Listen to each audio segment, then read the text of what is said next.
Stardate 1121.5 in today's parlance, 2016. That means it's the 50th anniversary of Star Trek because Star Trek came out all the way back in 1966.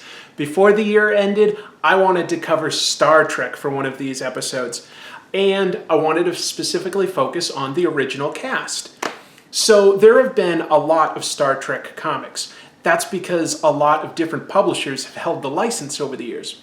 If you ever want to read a great issue, there was a DC annual. Here, I'll put it up right here and list what it is. It was written by Peter David, who a lot of people know from writing The Hulk and other comics. He wrote an amazing, super touching story about Scotty in engineering and about his wife.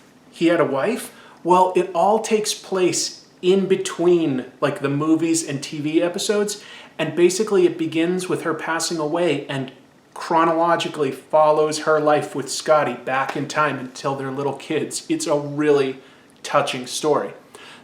However, there were also a lot of totally bonkers Star Trek stories. In fact, one of the craziest runs was Marvel. Marvel had the license in 1980, and it was very specifically the license to just the original motion picture. So they couldn't really use any of the ongoing characters that were from the original show. It all had to be based on the uniforms and the look of aliens and crew members, etc., from the very first movie. And a lot of Star Trek fans will tell you the first movie's interesting, but it's not very Star Trek-y. It's very sort of slow and tried to be sort of cerebral, tried to go more the 2001 A Space Odyssey route instead of the Star Wars action-adventure route. So anyway, it was a pretty weird series. I'm going to go to the store, we're going to find an issue, then we'll go over the tropes that you could expect to find at least in the original series, and we'll see if that translates to the comic. So let's go hit the comic book store.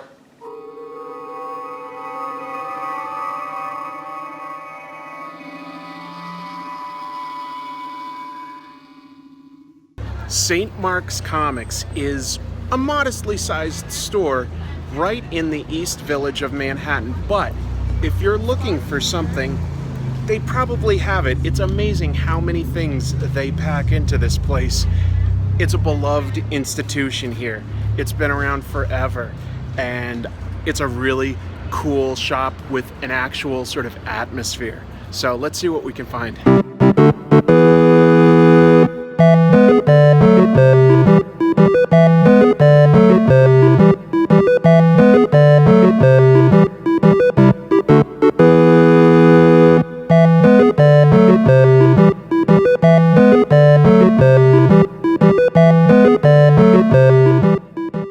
Alright, I found Star Trek number 5. I mean, look at that cover. That's pretty bonkers. I hope it's as bonkers inside as the cover would seem to indicate. Let's go over the tropes, first of all, that you could expect to find in any given episode of Star Trek. The Enterprise visits a world that mimics a social issue from Earth. Games? Yanks? Spock? Yankees? Communism. Communists. Parallel is almost too close, Captain. The crew travels in time. And now.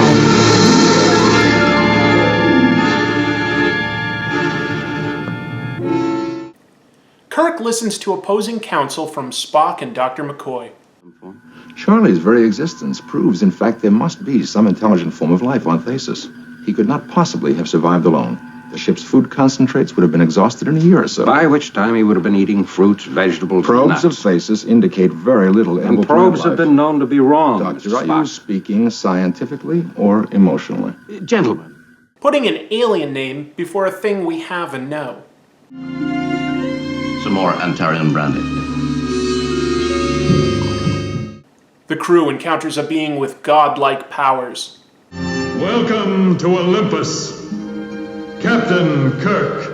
A crew member is infected with a disease or plague that makes them go crazy. Wood alky, and almost anything seems like it. Where are we? Earth. Scotty has an epic problem to quickly fix with the ship. What is it? He's turned the engines off. Completely cold. It'll take 30 minutes to regenerate them. Ship's outer skin is beginning to heat, Captain. Orbit plot shows we have about 8 minutes left. Scotty, I can't change the laws of physics. I've got to have 30 minutes. Technobabble explanation of fictional science. You'll take these equations to the nuclear electronics lab.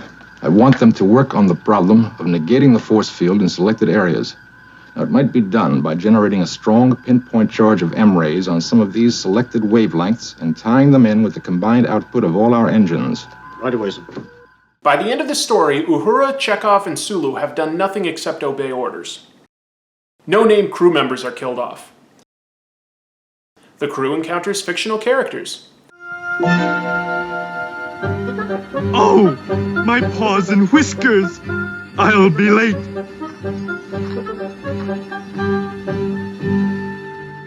Aliens that have basically one prosthetic appliance glued to an actor's face. Mr. Spock and Dr. McCoy argue about the importance of logic versus emotion, or Captain Kirk talks about how great humanity is. We're the same.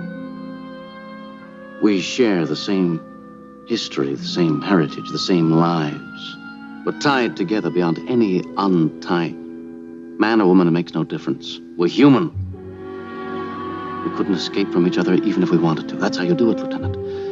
By remembering who and what you are, a bit of flesh and blood, afloat in a universe without end. And the only thing that's truly yours is the rest of humanity. Violating the Prime Directive by interfering with a pre-warp civilization. No question about his guilt, Captain. But does our involvement here also constitute a violation of the Prime Directive? We merely showed them the meaning of what they were fighting for. Every time we come across a trope, I'm going to take a swig of Romulan ale. I've got my shot glass, got my Romulan ale, it's blue. Let's see how damaging this is and why it's so illegal out there in Federation space. All right, so the first thing you should know is this is the second of a two-part story. In the last part, the Enterprise was transporting an alien prisoner named Raytag, and they encountered on the prison sort of asteroid, they encountered Dracula. So anyway, we're picking up from there. Page 1, and some Klingons appear and quickly kill a random ensign right in front of Kirk, Spock, and McCoy. Looks to me like we have two tropes right off the bat. We've got the nameless crew member death, just some random ensign, and we have simple aliens. Certainly the original series was a relatively low budget affair, and they would basically put in one prosthetic. In this case, this guy just has two antennae, and that makes him an alien. Pretty simple stuff. Spock had pointy ears. Very simple. Klingons back on the original show, I mean, they used to just look like guys with brown paint on their face and a goatee, and that made them an alien. So anyway, we hit those two tropes right off the bat. You can see that this is actually blue, what I'm drinking. This is alcohol.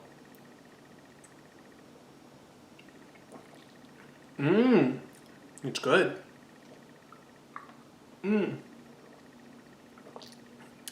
I heard that Captain Kirk just had some. Captain Kirk, on view screen. I'm Tweedledee, he's Tweedledum. Spaceman Archie to and from. We slide among the mimsy troves and gyre among the Boragos.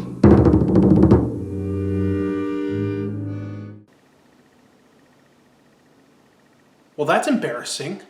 Kirk and his men battle the Klingons and rescue a girl. Now, if you look at the Klingons, they all look the same, and they all have a very unique look. That's because, like I said earlier, they're specifically based on how they looked in Star Trek, the motion picture. And the only one we really saw was this guy. So that movie introduced the idea of ridges on their forehead. That was the way they looked from that point forward. However, they didn't show enough of them with different ridges. So basically, all the Klingons in this issue have the same facial hair and bumpy ridge down their forehead. They don't quite look like we came to know them come the next generation period moving forward. The woman that they rescue can't remember her name, and the Klingons abduct Spock and teleport out. Kirk and his men, along with the woman who can't remember who she is, transport back to the Enterprise, and Kirk goes to talk to Raytag, their alien prisoner. He cryptically says that the woman has an important role to play in what's going on, but they can't get any more information out of him than that. The Klingon bird of prey attacks the Enterprise and disables its warp engines, but doesn't continue to fire upon them, so they intentionally want to trap the Enterprise there for some reason. Captain Kirk seems just as confused as to why the Klingons would trap them there as anybody else. In fact, he says he'd give a fifth of Saurian brandy to figure it out. That's such a Star Trek trope. An alien name before a regular thing. It can never just be brandy. It's Saurian brandy. You can never be so hungry that you can eat a horse. You're so hungry you would eat a Tarkalian horse. That's just Star Trek to make it seem more alien. This may not be Saurian brandy, but it is Romulan ale. Ooh. Dr. McCoy starts to do tests on that woman, but he can't quite figure out what's wrong with her, but she doesn't seem to be human. That's an interesting little mystery. But before anybody can really investigate that, all of a sudden the Enterprise just has monsters appear. And in fact, on page 8 of the story, some of those monsters include the fictional aliens from War of the Worlds. Some of the other monsters look like traditional zombies or other monsters that we've seen before. The crew had a habit of bumping into fictional characters. Sometimes they would also bump into real-life characters in a situation where they shouldn't be, like bumping into Abraham Lincoln in space. Pretty weird stuff. Oops, I'm starting to spill. Ooh, I'm feeling it. Captain, how are you doing?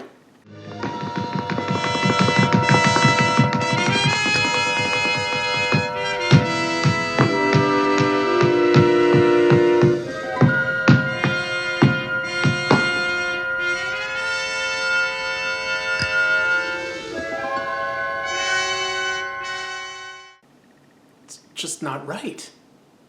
Back on the Klingon bird of prey, the Klingons escort Spock and explain what's going on.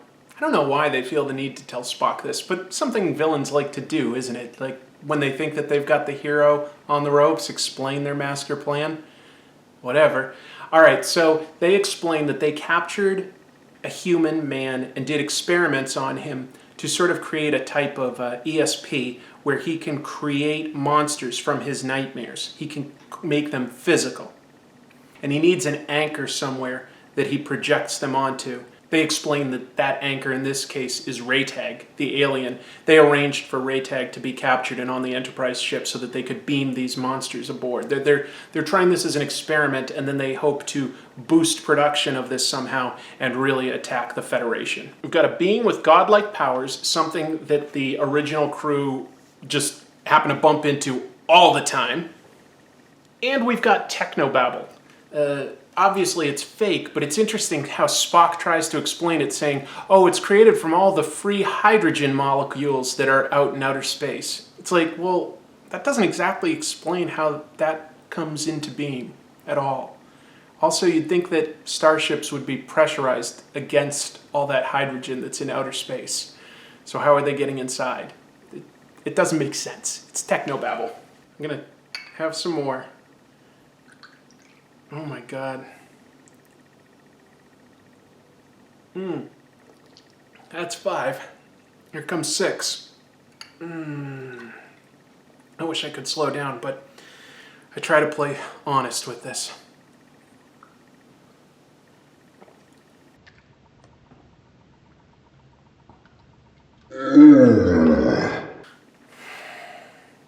I mean, I think I see what this story is going for in terms of having the Enterprise fight monsters, fictional monsters, and they come from somewhere real. It does sort of feel like something you'd see on the original series. But like a poor marksman, they just keep missing the target. Spock hears about this guy's backstory from the Klingons, this guy that they've done experiments on, finds out that he lost his wife. He goes and says, oh, you know what? He's sick. Do you mind if I do a Vulcan mind meld to make him feel better? And the Klingons are like, yeah, sure, that sounds good.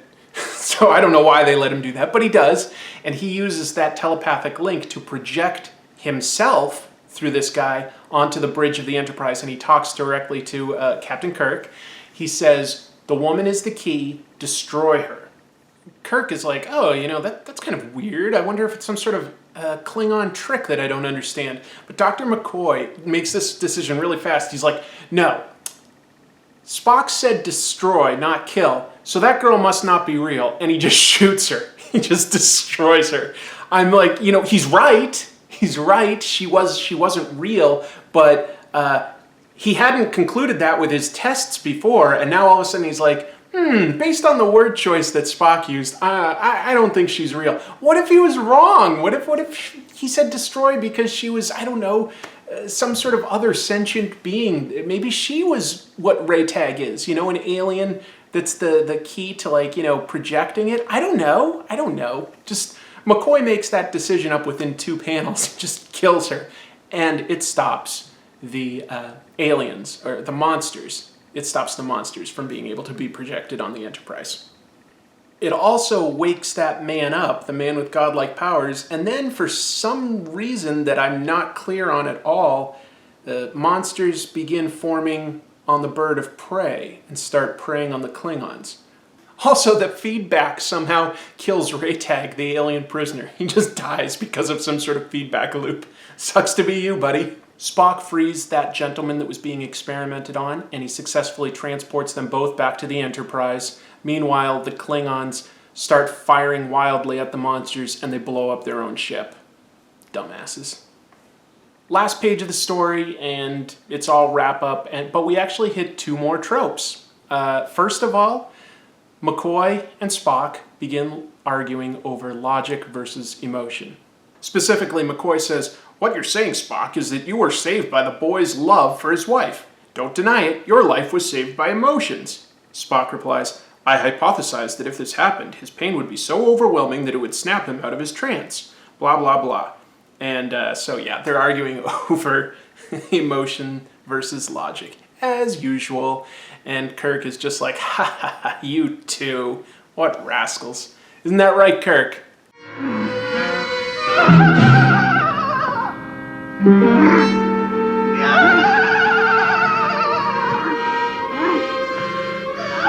How can you let this go on?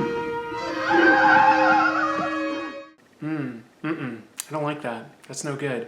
The logic versus emotion is very similar to Captain Kirk giving a speech about humanity, because basically Spock would represent this sort of superego. McCoy represented more of an id, and so Kirk was right in the middle, talking about the ego.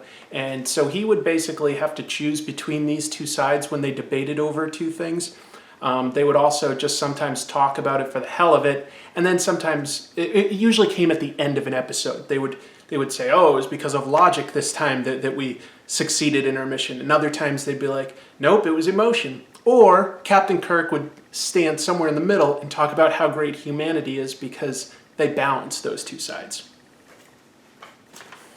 And then Uhura, Chekhov, and Sulu doing nothing. That may seem strange to us today, because we sometimes think of Star Trek as an ensemble show. Certainly from Next Generation forward, those were all relatively ensemble shows where each character would have an episode here or there to shine, to focus on them. That didn't happen too much in the original series. Very few episodes were devoted to those characters. It was definitely starring Captain Kirk, co-starring Spock, and then it wasn't even until the 2nd season that they said, and also DeForest Kelley as, you know, Dr. McCoy. It was more about those 3, and then to a degree, Scotty as the sort of next in command. The others were really just there to make things happen, to make it seem like a functional ship. It wasn't necessarily treated as a full ensemble.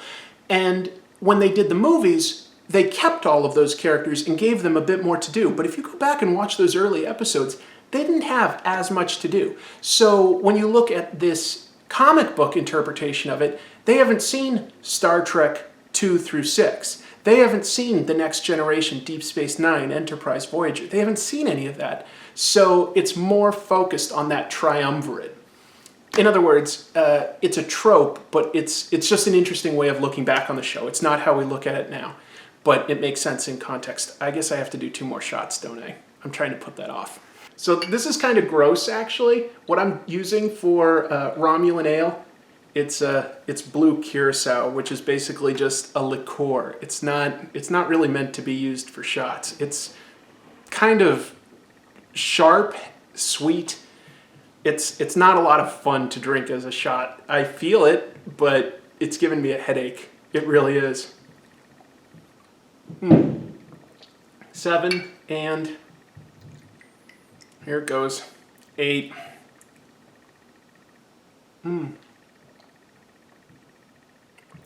Oh, that was hard to swallow.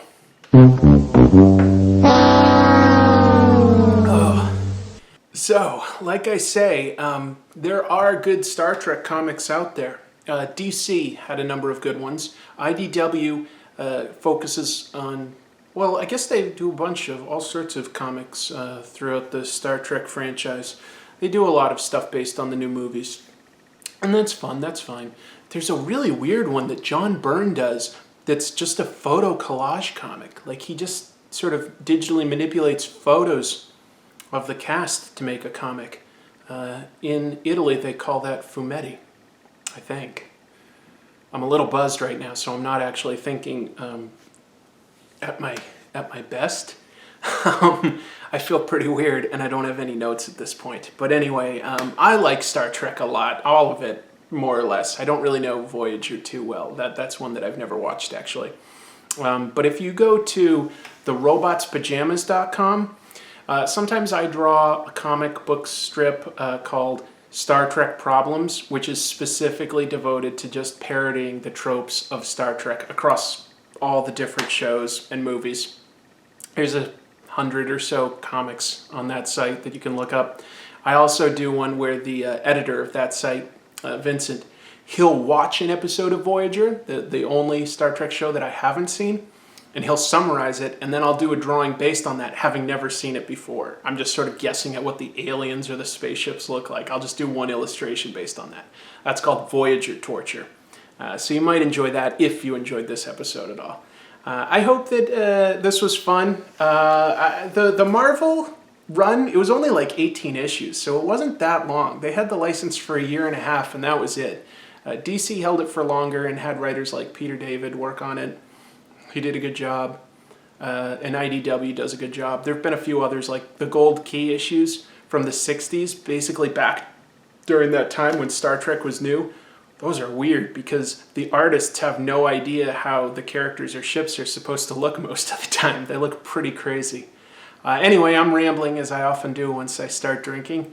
I hope you had fun, and I'll see you next week for some more craziness. And until then, keep reading comics.